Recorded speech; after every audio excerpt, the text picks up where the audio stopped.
This podcast is brought to you by Kempower, the reliable, quick, and scalable EV charging solutions for everyone and everywhere. And StarCharge, the largest EV charging manufacturer in the world, and is also a provider of residential and commercial battery storage.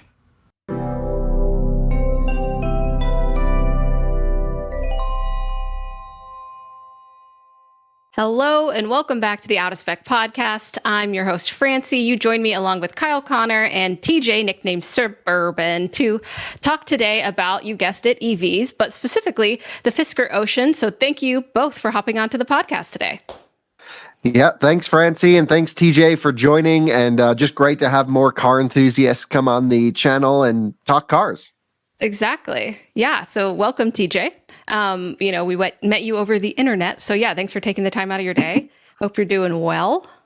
Yeah, I'm doing great. Appreciate you guys bringing me on today. Of course.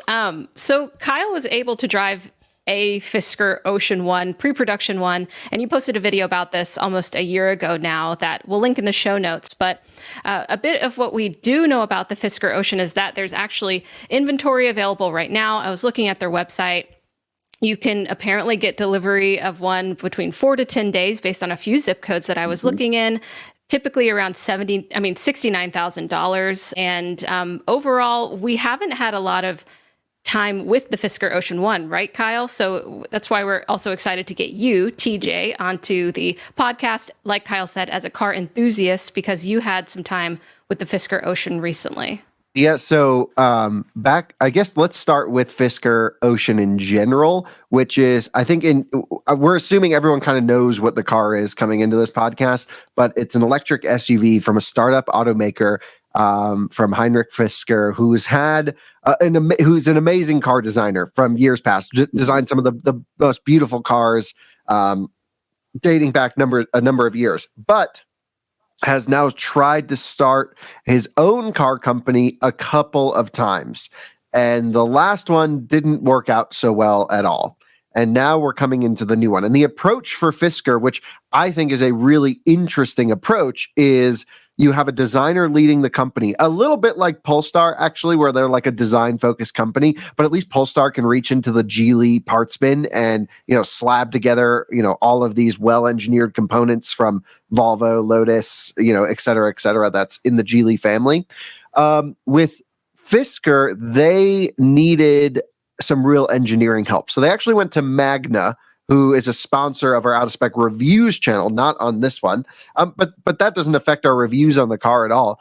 And it seems like I don't know the inner workings of this. I do know some of the people involved on the Magna side. Like I've run into them at their offices and stuff. But it sounds like Fisker went hardcore into Magna, said, here's what we want it to look like. Here's some rough engineering stuff. What can you do? And like Magna's not only building the car in Graz, but they are doing the electric motors, the seats, the blah, blah, blah. I don't even know what the list of Magna parts content is, but I know it's huge. And I think everyone kind of knows that going into it. I don't know more than the general person on what parts are Magna and what parts aren't, but I'm sure if you tear one down, you'll start finding Magna logos all over it. So initially that gave me some confidence because Magna can build a car amazingly well. I mean, they build Toyota Supras, they build BMW 5 Series, they build freaking G-Wagons at this factory. Probably the best built car of all time in terms of toughness and robustness. So like we know Magna's good at that stuff. What had me concerned all along was, does Fisker understand its market value? Do they have the money to pay Magna to get this all done? And is the final total vehicle integration, which ultimately lies on Fisker, going to be good? And when I drove the pre-production one, I thought it was good, but it left me with a little bit of hesitation in the sense that the door shuts were great, the seats were great, the design is awesome, but like the software was not dialed at all. And like even talking to, I forget who it was in the video, but someone who was like very high up as software, maybe even the head of software, didn't understand how like half the features work. Didn't know if there was going to be charge routing with preconditioning and plug-in charge and all of these things that are so needed for an electric vehicle of 2023 and now 2024 coming into that year. So I was just like, okay, maybe they'll get themselves sorted out before they start going on sale. And it's been a few months now, but the Fisker Ocean has officially been on sale both in Europe and America, and they are doing test drives, and they also have review cars that are out there. Now, I have not talked to Matt Farah about this personally, but I was listening to the Smoking Tire podcast, and apparently they dropped off a Fisker Ocean and then they sent it back a day later because it was that bad. That's what I heard from them. And then I also heard from some other automotive journalist friends of mine who I won't name that the car broke during the time they had it and it was inoperable. And these are not pre-production ones like you had a hold of. These are like fully sorted press cars that are just like having major software glitches. Then, of course, I post, I'm starting to hear these things and I'm like, what is going on? Because like I, of course, can evaluate a car and I can say, I wish it was more rear biased instead of front biased in the all-wheel drive system when I drove it. And apparently they're sending a software update to do that. And it seems like they really have some cool things going on. But I do get a sense of a little bit of lack of transparency, especially between out of spec and Fisker, in the sense where they almost know what we're going to do with the car, range test, charging test, road trips. And they're like, you're on our list. We'll get to you eventually. And I'm like, that's what they just emailed me this week. They're like, you're on our list. We'll get to you eventually. I'm like, well, okay. But like the car's on sale now. We need to test it. So I thought, let's at least start the coverage of Fisker. Let's ask our audience what they think. Let's get TJ's impressions. My dad had a chance to check one out recently at a showroom in New York. I have not yet checked out a series production model in the US. I did check out a Euro Spec, but I didn't drive it. So TJ, you went to go experience a Fisker. Sounds like you didn't experience many problems during your time. Where did you go? How'd you find it? What was your impression of the car? So they actually were doing a demo very close to my area. I actually kind of stumbled on it accidentally. I was just out hanging out with some friends, and then the Ocean just drives by. And I'm in mid-conversation, like, whoa, hold on a second. That's a Fisker Ocean over there. And so next few minutes, I'm driving over there. So they have three Oceans over there. I couldn't go there immediately. I had to go back, finish what I was doing. By the time I got there, they were just packing up to go. They were here for, I think, 2 days. We're in Orlando, and they're moving to, I think, another location here in Orlando. You're in Florida. So I get there. They're just packing up. I said, hey, can I test it out? I wasn't able to test drive it fully. We got to play around in the parking garage they were doing demos in. So he gave me a walk around on it. It was really in-depth. One of the first things I noticed was from a build quality standpoint. I won't say from a design standpoint, it's like the best thing ever. From the build quality standpoint, I was extremely impressed. Everything was tight. Like as I'm sitting in there, as the rep is talking to me, I'm kind of doing little wiggle tests. Like, let's make sure this plastic isn't squeaking. Let's make sure this isn't rattling. And everything was very tightly built, putting power to the magnet name, obviously. And, we played around with the display, got to see the rotation, everything, all the controls. Did the software keep up with the display? Because I watched my dad's video skim through it, and it his got stuck the wrong way on the screen. Did you experience anything? I experienced some lag for sure. During the rotations, the software would kind of catch up like 1 to 2 seconds after. It reminded me of budget tablet. You rotate it, it'll get there eventually. Yeah, but that doesn't seem terrible. If that's the worst, that's not so bad. Yeah, it was a lot better than I expected. I have my Model 3 has the old Intel Atom MCU, so I'm used to some delay anyway. Using that, I wasn't really inconvenienced at all. It was very responsive to the touch for sure. I think that, pretty much the only lag it had was from rotating into the landscape mode to watch content and stuff when you're parked.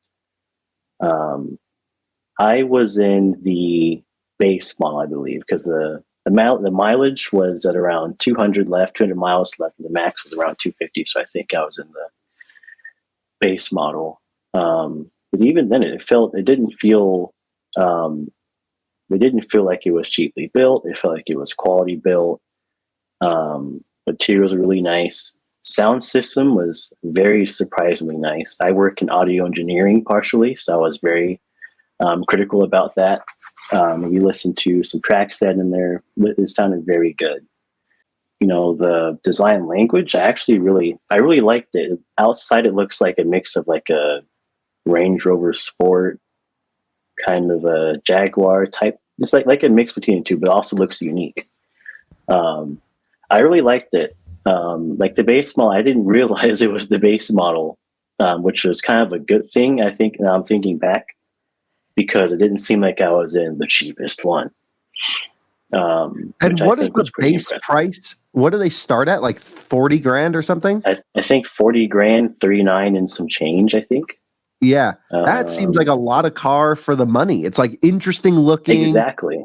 Pretty high like, of course, Magna did the body structure. I don't know this to be true, but if Magna did the body structure and like they're building it, like it's going to be built well. My main concern with the car is like, how is the battery going to hold up? How's the charging curve? All of these things that, you know, of course, we're on the list to test one. We have to go to California. They're not going to send one to Colorado. That's fine. But like, no one's really shown any of that stuff yet, as far as I can tell. TJ, have you seen anything about like charging speeds or curves or anything like that? No, I didn't get a chance to. I saw that it was the same CCS port had the, they said they're moving to NACS. I always get it mixed up. 2025, so that's good.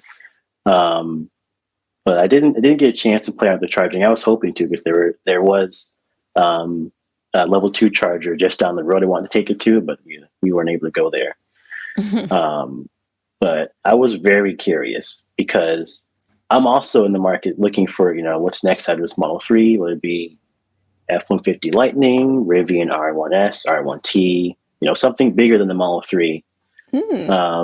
Model X is there, but, you know, I'm curious. That's why I went to the Ocean, because I was curious about like the huge market that there is now. And the interesting thing was the interior reminded me very much of the Polestar too, from build quality. When the Polestar is also very well built, at least from the ones I've been in. And it's like the perfect mix of minimalist, but also not removing function where you need it. Like, you know, Tesla's UI is great. I use it every day, but, you know, there are some things like I think a year ago they moved the HVAC controls where every time you have to tap the low or the icon to adjust anything now. That was very frustrating. Having the buttons and everything right there. I love that, because I can just tap really quick and continue driving. Definitely. In the Ocean, and the Ocean had most of those features as buttons. I really like that about it. The steering wheel felt really good. It feels a lot better than the one in my Model 3. And the buttons, everything, I was still quality testing the buttons. Everything felt really nice. Oh, I was going to say, one of the things I was concerned about though was the solar roof up top. He was like, you know, well, I think they give in the best conditions, if they can get 1,500 miles of range per year. Okay. Which, I mean, that's a cool stat, but I went and did some math after I got home. On a small scale, pretty good. On a large scale, I'm not sure how much of a difference, you know, the average driver will see from charging savings. Really cool. It's a cool idea for sure. And then hopefully as tech progresses, we can get more. So it sounds like your impressions are great on the car. My first impressions, the last time I've really been with one, I did like check one out on the outside in Germany. I went to like a Fisker pop-up store in Munich during the IAA, and they had like their concept pickup truck and like all the other ones there with an Ocean in the back. And I actually ran into a friend of mine who is the CEO of Porsche Germany there checking out the Fisker. And I'm like, what are you doing here? He's like, well, we're here to check out everything. You know, he's just doing market research more or less. And he seemed pretty impressed with the styling. Like there was nothing negative he said about it. Of course, you know, these high auto executives don't really, talk badly about their competition publicly. But like, you know, I know him enough where he'd be like, oh, I don't like this. He seemed to really like it. I think it looks cool. It seems like it's the right size. it seems like they've kind of nailed a lot of things, except the price on the initial ones are quite high, 70 grand, 60 something $1,000 for a car that is fairly unproven without a service network. We've seen startups go through this and get through this. I don't want to be ringing the alarm bells. I'm just saying I'm more skeptical than a typical launch because Fisker's burned us in the past.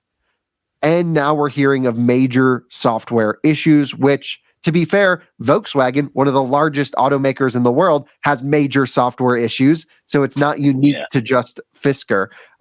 But I do just think it's important that we stay on top of this one. We don't really cover Fisker enough. I want to. You can lease them really well in California right now, at least. So I think that seems like an interesting approach. And Francie, you had mentioned that the delivery times are only 4 days? 4 to 10 days, they say. None of them, they're all priced at 69,000 that I'm seeing. I looked in 2 zip codes, one in the Southeast, one in the Midwest. I didn't look in California because I didn't have that zip code off the top of my head. But yeah, they say that deliveries there, it doesn't look like any of the base models are in the inventory available list that I saw, but looks like, people are able to get a hold of them. But I would love for us to be able to get more info because like TJ, you were able to go sit in it, but those test drives and then also the mixed reviews that Kyle is getting from media. I mean, I'd like to really see how it's going. Yeah, when I talk to automotive journalists about Fisker, no one has come up to me and said, this is a game changer. This is great. This is awesome. And from my impression, especially from knowing how extended Magna is into this vehicle, this car has to be great. And I'm just not seeing that it is at the moment. There are bits and pieces of it that are great, and there are bits and pieces of it that are true complaint points. So I think what is going to make up the future, the make or break for the future of this, is how quickly they can respond to complaints, how quickly they can issue software patches, and truly, I think give the general EV driver some confidence that taking a leap into another Fisker nameplate isn't going to end in disaster. And I think it's too early to tell, but TJ, like you mentioned, like I love the way it looks. I love the materials. Cool to hear that the sound system bumps. That's always a big one for me. I got to have a good sound system. And it seems like, especially for the lower priced cars, what a value. Like if they can truly deliver the $40,000 for all the specs they said, that's amazing. And that's where I guess most of the reservation holders are waiting for that car, because it's unbelievable to me that this has just gone on sale and they're ready for immediate delivery. What happened to all the pre-orders? They must be for the lower price variants. To your point on, it's not necessarily a game changer. I think I see Fisker as kind of a higher end general line of EVs. Like, we're still trying to get more EVs than just Tesla, Lucid, and the other few like Polestar. I think this will just add a great option for other buyers to either upgrade into or start out for some people, especially for crossovers. Like, not everyone wants a Model Y, and sometimes it's just because you see this many on the road. But compared to a Model Y, I think it's a really good competitor, especially for the base price that we'll eventually be able to buy. Yeah, I think it could be a cool option as long as we see it, like, we've said, really step up to the plate here. I appreciate you chasing down the Fisker people, TJ, to get in it, because, we need that kind of initiative here, and appreciate you coming onto the podcast to talk about your experience. Of course, if you find one again and get another one again, please let us know. I know that you're an enthusiast and are really being thoughtful about this as well, and considering what you might do next if you're not going to do Tesla. So yeah, thanks again for your input. And I think we still have more questions on the Fisker Ocean and maybe the company in general, but we'll kind of have to wait for those answers, it looks like. Now, if I find another one, like they told me to subscribe to their newsletter, so I'll be looking out for that for their next. If their next location is within an hour of me, I'll be there. Nice. Good. Definitely. I would probably say the same as for Kyle, but hopefully we can get it into our drive tests and everything. But yeah, thanks for sharing your experience and for coming onto the podcast. Really appreciate your time. And everyone, let us know what your questions remaining are about the Fisker Ocean, because we'd love to hear them. And thanks everyone for tuning into the Out of Spec podcast. We will see you next time.